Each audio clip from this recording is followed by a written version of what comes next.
welcome, esteemed audience, to the legendary Mount Olympus. Today, the Mystic Lore Unveiled channel will help you unravel the mysteries of Mount Olympus and its gods, how they operated the world, and how even today powerful nations still apply their principles. When we talk about Greek mythology, we don't just hear about gods, heroes, triumphs, and revenge. We also witness every human-like emotion and flaw. These deities dominated every aspect of the cosmos, from the sky to the deep sea and even the underworld. Each god possesses unique powers, distinct personalities, and countless captivating stories that continue to enthrall us through millennia. So, prepare yourselves to unveil the mysterious Olympian Pantheon. In this episode, I'll introduce the top 12 gods before delving into more detailed analyses in future episodes. Please enjoy the show. Welcome, everyone, to Mount Olympus. Let me introduce the first character to take the stage, Zeus, the boss of all bosses, the supreme king, Lord of Thunder. It's hard not to think of him first, isn't it? He's the god of the vast sky, of dazzling lightning, and of justice, holding ultimate power.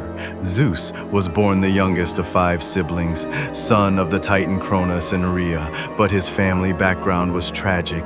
Zeus's elder siblings were swallowed whole by their father Cronus shortly after birth, and only Zeus himself was saved. Later, Zeus bravely led his siblings in a great 10-year war, overthrowing their monstrous father. That victory didn't just place him on the throne, it solidified his undisputed reign over the cosmos.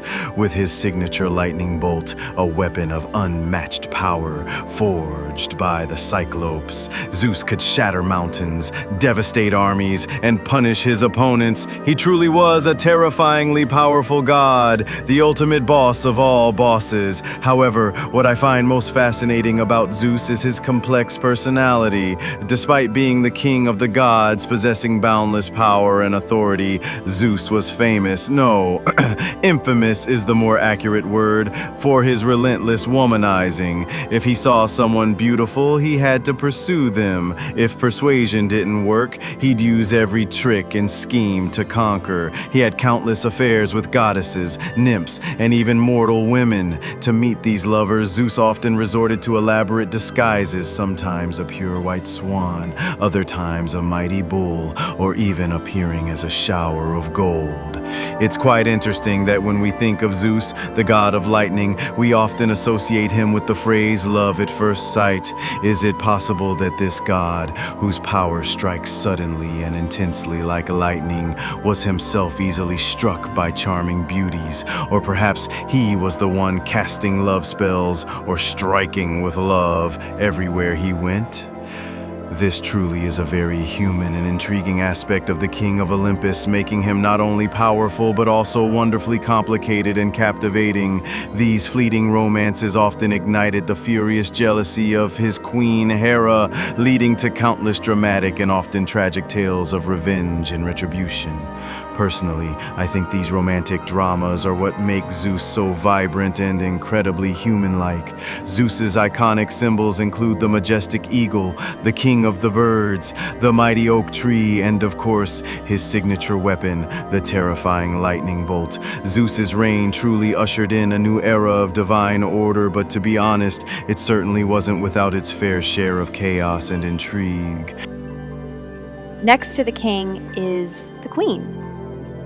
Hera is indeed the August Queen. She is both Zeus's wife and his sister, having joined him from the very beginning in overthrowing the Titans. This goddess possesses many powers, such as immortality, flight, and shape-shifting, but perhaps her greatest power is telepathy. But when it comes to Hera, there's a truly ironic paradox. She is the goddess protecting childbirth and the family, the guardian of married couples, upholding the institution of marriage for the entire cosmos. Yet her own marriage couldn't be maintained because of her philandering husband, Zeus. Hera's personal life was fraught with turmoil, constantly having to deal with the consequences of Zeus's infidelity. A woman's psychology fueled the jealousy in Hera's heart, becoming a defining trait of her character. As Vietnamese literature describes, I, a mere woman, to be jealous is but human nature. Woe betide any mortal or nymph who caught Zeus's eye, or any child born from such unions, for Hera's wrath was swift. Her punishments included transforming lovers into animals, like Io into a cow, or seeking revenge on Hercules. These actions, though often harsh, highlight the immense pain and profound frustration of a queen repeatedly betrayed by her powerful husband, adding a dramatic and often sorrowful edge to the Olympian family saga. Perhaps women all over the world inherited a bit of Hera's power. That telepathic ability, often called a sixth sense, to keep their husbands in line, much like Hera did with Zeus. Overall, her presence on Mount Olympus demands absolute respect. She truly is a dignified queen of the divine realm. Her regal symbols are the majestic peacock, whose tail feathers are said to bear the eyes of the hundred-eyed giant Argus, and the noble cow. Let's head to the vast ocean to meet idol Poseidon, the third most powerful god of Mount Olympus. He is Zeus's elder brother, and after joining his siblings and overthrowing their father, it came time for the division of spoils, a sort of divine lottery. Poseidon drew the sea as his domain, talk about an all-you-can-eat seafood buffet for life. Regarding his powers, this god can control tsunamis, storms, and earthquakes with terrifying might. His main weapon is the trident, capable of stirring the ocean into furious tempests or calming it into serene tranquility. And another interesting thing I want to share about Poseidon is that he was just as, if not more, promiscuous than his younger brother Zeus. In fact, many legends suggest that the number of his lovers and children might even exceed Zeus's. People often say his love is as vast as the ocean, and that might just be perfectly true for Poseidon. His unpredictable nature reflects the unpredictable character of the ocean, fierce and gentle, noisy and quiet. When he met a beautiful woman, he could be gentle, but when she agreed, well, then things got fierce. Another story that makes us ponder is when Poseidon and Athena competed for influence over the land of Athens. Athena and Poseidon showcased their products like a bidding contest for health supplements. The god whose product the people chose would win. Poseidon presented a very impressive item, but the people couldn't use it because it was seawater. Athena's offering, however, was the olive, which had many beneficial functions for the body and more uses. And so, Athena won. The lesson we learn here is research user preferences before launching a product. Poseidon's connection to horses is a fascinating aspect of his mythology. He is often credited with creating the first horse, sometimes said to have sprung from the waves or from the very earth when struck by his trident. He fathered many famous mythical steeds, including the winged horse Pegasus and the swift immortal Arion. He was also seen as the patron of horse racing and equestrian skills. Quite an unexpected and unique combination for a sea god, wouldn't you say? Journeying far from the sunlit peaks of Olympus, far from the windy oceans, we descend into the shadowy, mysterious depths of the underworld. Unlucky enough to draw the underworld in the lot, Hades, Zeus and Poseidon's elder brother, resented his two brothers' unfair division of spoils, which is why Hades rarely visits Olympus. But his dominion is vast and crucial. He is the Lord of the dead, and Hades' wealth is truly, truly, truly immense. Everyone thinks of him and often associates him with the image of a demon. But no, he was very handsome and a stern, impartial, and just ruler, dedicated to maintaining order within his silent realm and ensuring the souls of the departed reached their rightful place. Thoughtful. Personally, I see Hades as Olympus's ultimate cold, dominant CEO type. No girlfriend, but definitely a three-headed dog named Cerberus. That's the image of Hades before he met Persephone. Hades was outwardly cold and quiet, but inwardly he was wealthy.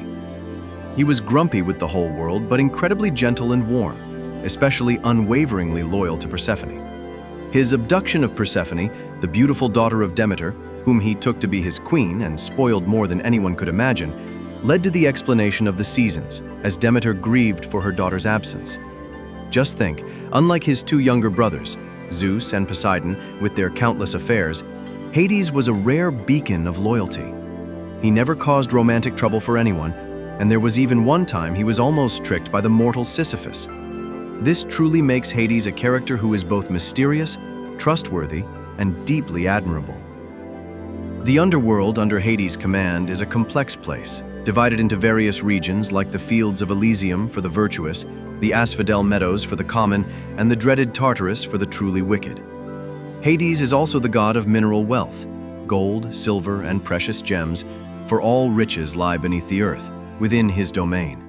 Plus, everyone who dies has to pay a relocation tax and a ferry fee of 1 coin. So it's no wonder Hades was rich. His iconic symbols include his terrifying 3-headed guard dog, Cerberus, and the Helm of Darkness, which rendered him invisible. Or perhaps it's precisely because he often wore his invisible helmet that no woman could see him. So, male gods who are handsome, rich, or talented should show it off to attract goddesses. Why hide it and suffer being single?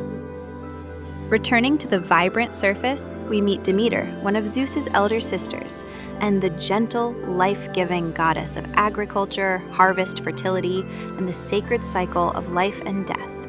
She is the vital force that nurtures the earth, ensuring bountiful crops, lush fields, and the sustenance necessary for all life.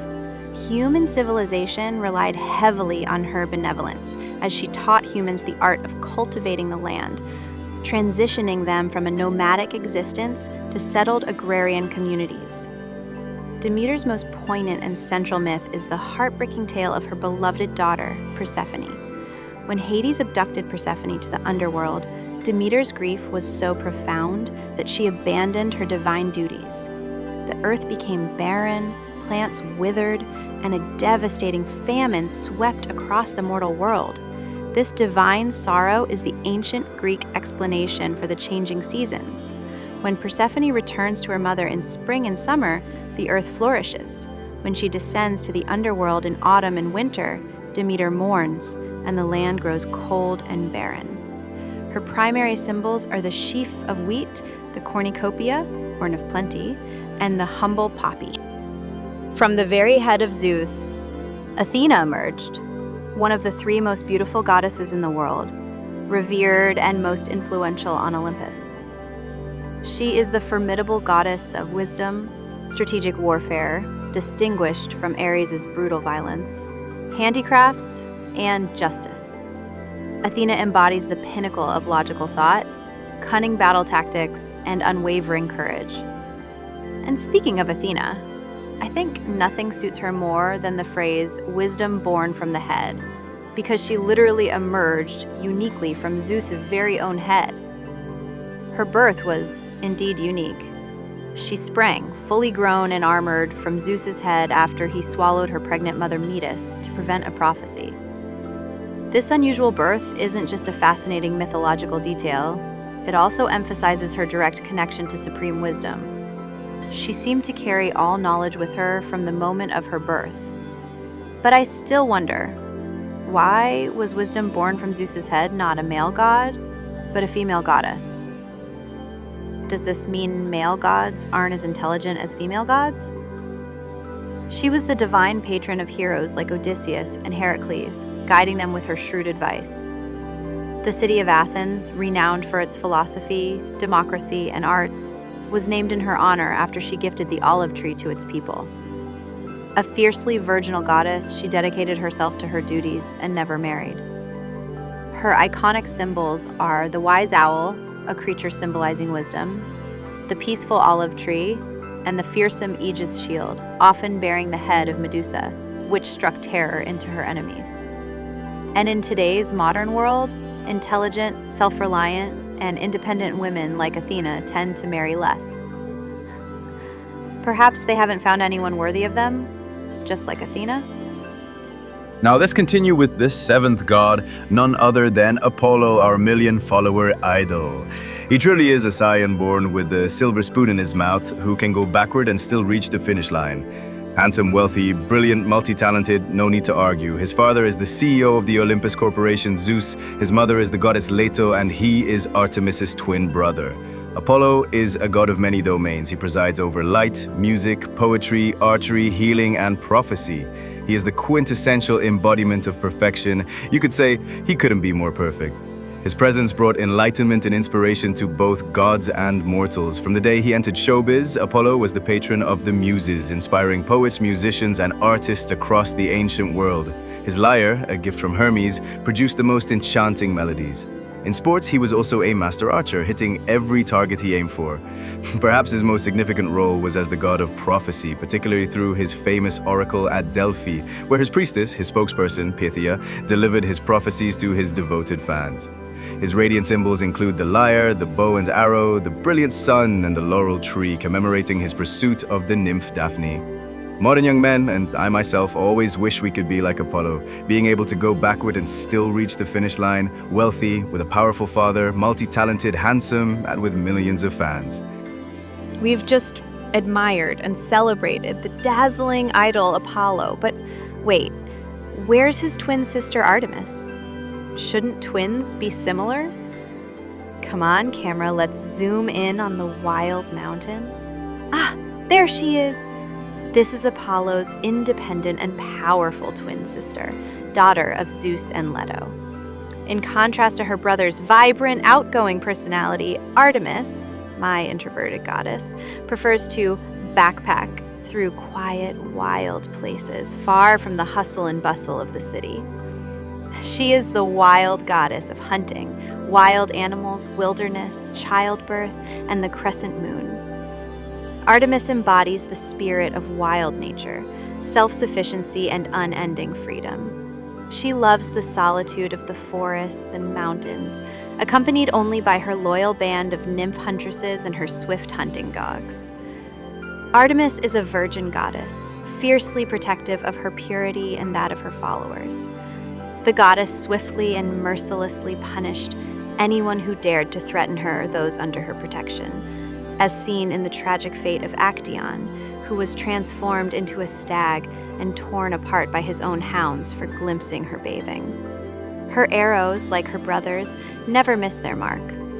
Her iconic symbols include her silver bow and arrows, the noble deer, and the ethereal crescent moon. She represents the wild, untamed aspects of the feminine spirit. Overall, she truly is the heiress of a powerful corporate group. She doesn't like to talk much, not because she's arrogant, but because of her introverted and independent nature. Perhaps during her pregnancy, Hera suffered from prenatal and postpartum depression. And combined with being spoiled from a young age, this guy Ares was constantly picking fights, finding everyone annoying and itching for a brawl. I scheduled an interview with him for the camera crew, but where has he run off to now? Camera, find him!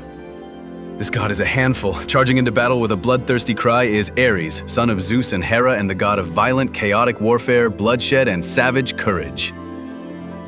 Unlike the multi-talented, brilliant Apollo, unlike his intelligent sister Athena, who preferred strategic and just combat, Ares reveled in the brutal, visceral aspects of battle.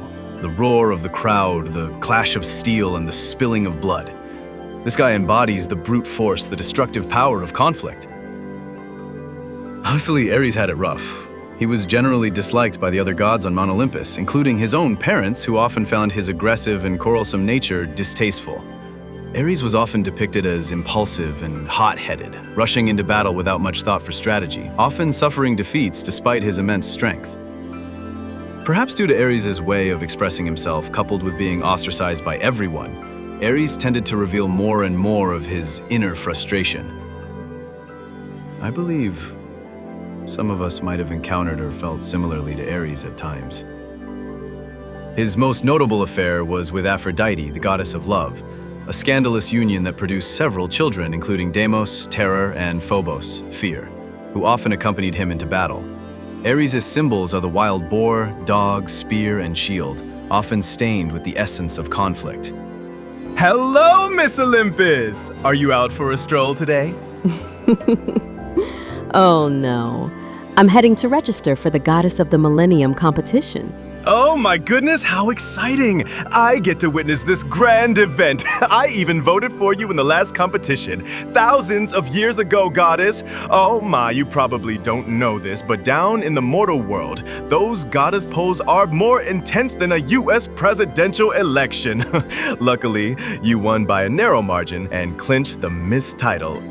May I ask, which goddesses are participating this time? Oh, there are so many this time.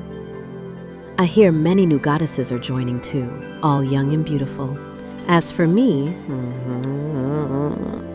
I'm old now. Oh no, goddess, please participate. I'll still vote for you. Who's the handsome mortal judge this time? It's a secret, darling. But would you like to be nominated for the judging panel? Oh my! Thank you, goddess. But with so many goddesses joining this time, might it trigger World War III?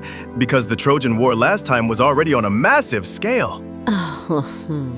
Emerging from shimmering sea foam in an aura of unparalleled grace, we behold Aphrodite, the captivating goddess of love, beauty, pleasure, and procreation.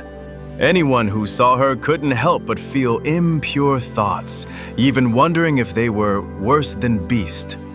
The story of her origin has two versions, either born from sea foam after Uranus was killed, or as the daughter of Zeus and the lesser-known goddess Dione. Regardless, her charm and allure were undeniable, captivating both mortals and gods alike. Aphrodite possessed an innate power to inspire desire and passion, capable of making anyone fall in love. Her presence could bring joy and harmony, but also chaos and obsession. Despite being married to the diligent but not handsome, unappealing Hephaestus, she engaged in a notorious and passionate affair with Ares. This affair captivated Olympus and bore children like Eros, the god of love, the god who represents love, and whenever he shoots his arrows to make two people fall in love, he closes his eyes. That's right, love is blind. The goddess's iconic symbols are the gentle dove, the fragrant rose, and the beautiful seashell, symbolizing her birth from the ocean. Speaking of goddess Hera, she seemed to suffer from postpartum depression every time she gave birth. One child, Ares, was affected mentally, another, Hephaestus, was affected physically. Unlike the temperamental Ares, Hephaestus was incredibly diligent. Though his appearance wasn't particularly handsome, his heart was beautiful and passionate like a fire. He is the god of blacksmiths, artisans, fire, volcanoes, and craftsmanship. Despite being born lame and often depicted with a less-than-perfect appearance, Hephaestus possessed unparalleled talent and ingenuity, making him an indispensable asset to the Olympians. Thoughtful, what's truly fascinating about Hephaestus is that he could forge anything in the world to absolute perfection, yet he himself wasn't as physically perfect as the other gods. I also like to imagine that his limping, uneven gait was like the flickering flame in his forge, constantly in motion and full of life. Perhaps that also represents a part of his inner psychology and self-consciousness, a great artisan who was self-conscious about his appearance. He was the divine artisan, responsible for crafting many of the most magnificent and powerful artifacts in Greek mythology. Hephaestus forged Zeus's mighty lightning bolts, fashioned intricate armor for heroes like Achilles, built the palaces on Olympus, and even created automatons to assist him in his workshop. Yet this god forged weapons, forged tools. He even created the first woman, Pandora. But he couldn't forge his own wife, Aphrodite, into faithfulness, ultimately leading to her cheating on him. So, husbands out there, work hard, but don't bury your head and work all day. Make sure to spend time caring for your wives and children. Hey, have you guys seen my wallet? It was just here. Where is it? Where is it? Could it be a thief? There's no thief here, brother. I just borrowed a little something from you. Darting across the skies with incredible speed, we introduce Hermes, the quick-witted and charming son of Zeus and the nymph Maia. He is the agile messenger of the gods, the divine herald who traverses between Olympus, the mortal world, and even the underworld. Hermes is not just a delivery boy. He is a multifaceted god, embodying intelligence and peak emotional intelligence, EQ. Perhaps Hermes is the most versatile god among all the Olympians we've explored. From birth, he was a cunning trickster, famously stealing Apollo's cattle on his very first day alive. But what's truly special about Hermes is his sky-high EQ. Thanks to his clever mediation, he could trick other gods out of their possessions and still get away with it, even earning Apollo's respect when Hermes gifted him the lyre. This truly shows Hermes' supreme wisdom and diplomatic skill. He served as the personal envoy for Zeus, delivering messages, guiding travelers, and even escorting the souls of the dead to Hades' realm. Hermes is also the patron god of commerce, trade, diplomacy, sports, and, somewhat ironically, thieves. One could say Hermes represents many aspects of modern life, from logistics and commerce to even the talented hackers you know today. His charming eloquence and quick wit made him a formidable negotiator and an invaluable asset to the Olympians. In my opinion, his iconic symbols are all very meaningful. The caduceus, a staff entwined with two snakes, symbolizes that wherever it points, there are always two opposing, debating viewpoints. His winged cap, Petassos, represents his incredibly fast thought processes. And his famous winged sandals, Talaria, also allow for easy progress and retreat. Overall, these symbols embody a heavenly horse galloping through the sky mindset. Creative, agile, and limitless. And so, our grand tour of the Olympian Pantheon concludes. We've met Zeus, the philanderer, Hera, the sorrowful, Poseidon, the womanizer, Hades, the loyal, Demeter, the compassionate, Athena the wise, Apollo the cheerful, Artemis the introverted, Ares the hot-headed, Aphrodite the captivating, Hephaestus the talented, and Hermes the agile. Each of these deities, with their complex personalities, extraordinary powers, and dramatic stories, collectively form the rich tapestry of Greek mythology, which has profoundly influenced art, literature, and culture for thousands of years. Their stories, filled with passion, power, betrayal, and heroism, continue to fascinate and inspire us, offering timeless insights into human nature and the forces that shape our world. Indeed, perhaps these 12 Olympian gods are not just mythical figures, but also represent 12 different human personalities within each of us, reflecting our deepest desires, strengths, and even our flaws. Among these mighty Olympians, which god left the deepest impression on you? Or which mythological story captured your imagination the most? Personally, I particularly admire Hades' consistency and steadfastness in his beliefs, and Hermes' sky-high emotional intelligence, EQ. Because in this life, we truly need Hermes' quick wit, flexibility, and cleverness in our work, but at the same time, we desperately need the consistency and steadfastness in our thoughts and values, just as Hades demonstrated. We'd love to hear your thoughts. Let us know in the comments section below. If you enjoyed this deep dive into the heart of Greek mythology, don't forget to like this video, share it with fellow mythology enthusiasts, and most importantly, subscribe to Mystic Lore Unveiled and hit that notification bell so you never miss another journey into the world's most captivating legends. Thank you for watching, and we'll see you in the next Unveiled Mystery.